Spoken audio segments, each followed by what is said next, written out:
அனைவருக்கும் வணக்கம்.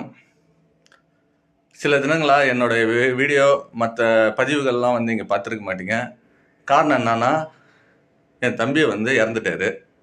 அதனால் என்னால் வீடியோலாம் போடுற அந்த சமூக வலைதளத்தில் வரத்துக்கே எதுலேயுமே எனக்கு கொஞ்சம் ஈடுபாடு இல்லாமல் இருந்தது. இந்த வீடியோ நான் எப்பயோ போட்டிருக்கணும், ஆனால் கொஞ்சம் தாமதமாயிடுது.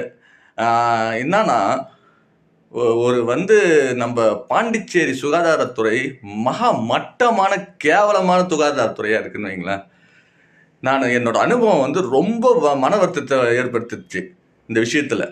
அதாவது என்னோட தம்பி இறந்ததுக்கு உடல் தானமும் கண் தானமும் பண்ணோம். கண் தானம் அங்கேயே எடுத்துட்டாங்க.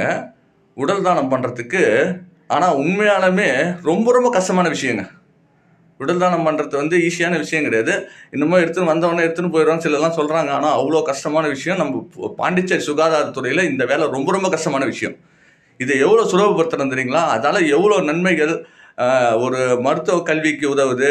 கண்தானம் ஒரு 4 பேருக்கு பார்வை வருது.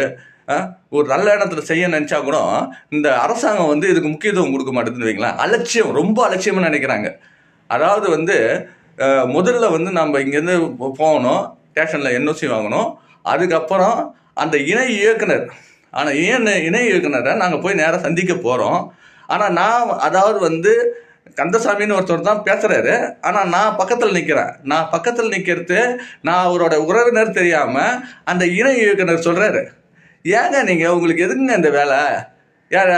அவர் கந்தசாமின்ற நண்பர் தோழர்கிட்ட சொல்கிறாரு, எதுக்குங்க உங்களுக்கு இந்த வேலை? எதுக்கு இதுக்கு ரிஸ்க் எடுக்கிறீங்க அப்படின்னு அவர் கேட்குறாரு. ஒரு சுகாதாரத்துறையில் ஒரு தானத்துக்காக வராங்க. ஆனால் அது நான் பக்கத்தில் இருக்கிறது உறவினர் அவங்களுக்கு தெரியாது சொல்கிறாரு.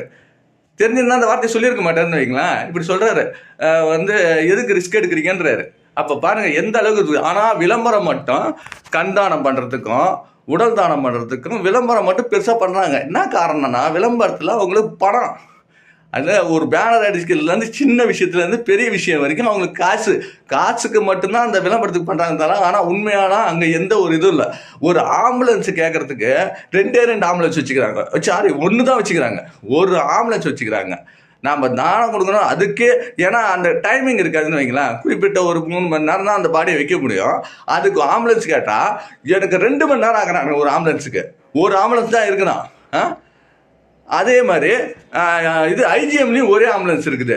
ஆனால் ஜிஹெச்சில் போய் பாருங்கள், அந்த இணை இயக்குனர் ஆஃபீஸுக்கு பக்கத்தில் 4 ஆம்புலன்ஸ் வேஸ்ட்டாக நிற்க வச்சுக்கிறாங்க.